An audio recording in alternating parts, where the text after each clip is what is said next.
Hello everyone, welcome to my first LEGO Star Wars review. I find it only fitting to release my first LEGO Star Wars video on May 4th, which is of course Star Wars Day. So, this is the Republic Fighter Tank, set number 75342 with 262 pieces, 4 minifigs, plus 2 battle droids if you count those as minifigs. That brings you up to 6, and it retails at $40 American. For box art, we have the 212th Trooper on the bottom left, which is pretty cool, and nothing on the bottom there. The black greebling on the side of the box. Image of the fighter tank. And on the back, show some of the play features. There's spring-loaded shooters, wheels on the bottom, and the back of the fighter tank can pull down for a trooper coming out of it.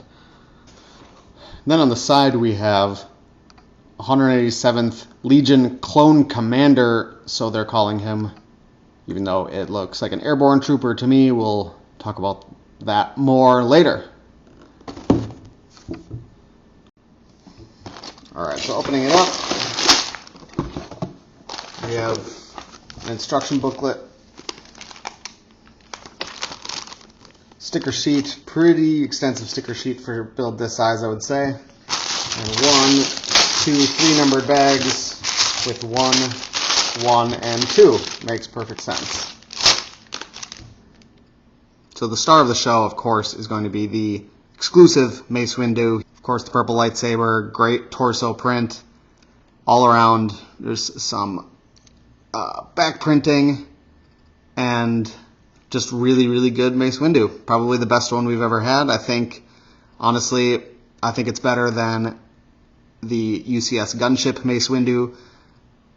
It's interesting that a $40 set has a different Mace Windu, even though we just got one with the UCS gunship, except I guess this Mace Windu is kind of decked out for Clone Wars, and the UCS gunship is definitively the Episode 2 gunship with Mace Windu, so they wanted to distinguish Episode 2 Mace Windu from Clone Wars Mace Windu, which I suppose makes sense, but I'm super happy to have this guy. I think he looks great.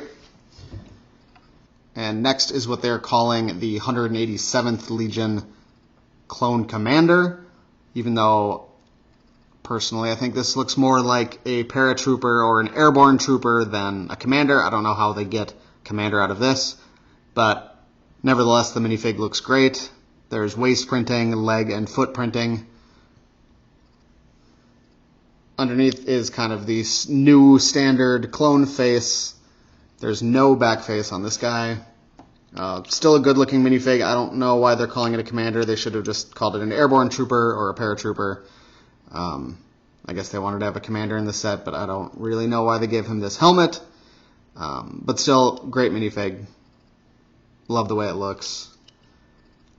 Love the detail on the back of the helmet, even though personally this isn't my favorite helmet design for a clone, but still think it looks great. Next we have 2 of the 187th Clone Trooper, which are questionable canon. Whether or not these guys actually were canon, let me know in the comments below if I'm missing something, but I don't think these guys appear in any canon media. But I really like the purple. It's got good foot printing, some nice back printing. It's a great Phase 2 helmet. It looks like the print is a little off kind of on his nose there, and there's kind of some schmutz on the nose piece. The other clone has a similar kind of misprint there, but, you know, it's not bad. It's fine. Same clone head as we've had before with the new skin tone. Really like this clone face. Love the kind of angry expression. I think it's a great design. Fits perfectly, and we get 2 of these in a $40 set, so I'm really not complaining. And of course, our old friend, the B1 battle droid. If it ain't broke, don't fix it. There's 2 of these. They look just fine. They suit the need. They look like a battle droid to me. No real complaints. Nothing to write home about, but I mean, it's a great battle droid. What can I say? Alright, so we have the completed Republic fighter tank, and I gotta say, looks better than I thought it would. For some reason, the way it looked on the box art just didn't sell me on it. I was kind of prepared to be disappointed, and you know, it's not the best fighter tank we've gotten, but it's not nearly as bad as I thought just looking at the box art. Going through the play features, well, that's a good example of the spring-loaded shooters on each side. These kind of go up. They do get stuck on the build here if you have the spring-loaded shooters in. If they're out, it can go pretty much all the way around. The back drops down, and you can kind of see all the way through. And there is a spot for your clone commander to hang out in the top. There's a small control panel in here, space for one minifig to hang out. That looks pretty good. So, not much as far as cockpit goes. Nothing really to, there's nothing really to say about the interior, just kind of empty space there. Of course, the inverted X-Wing cockpit piece just isn't doing it for me. I'm trying to get that angular nose shape down, and unfortunately this does leave a gap, and no matter what you do to it, there will always be a little gap here, and it doesn't quite fit properly. That's a big miss for me.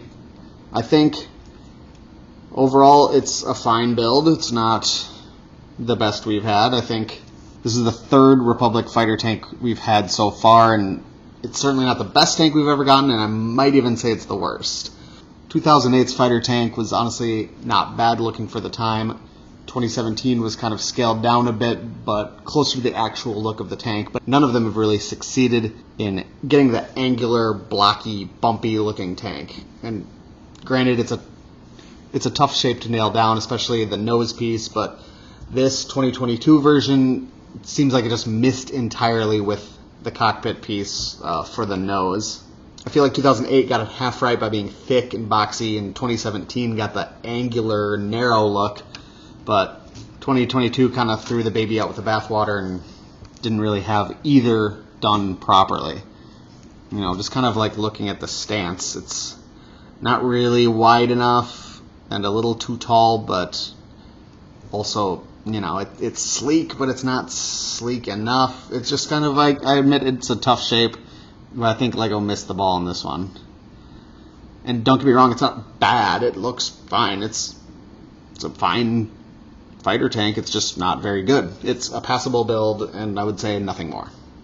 I don't think it's display worthy necessarily, but for kids, you know, it rolls around. It's got a couple play features, you know, and for 40 bucks, like, it's not a bad build. It's a fine fighter tank.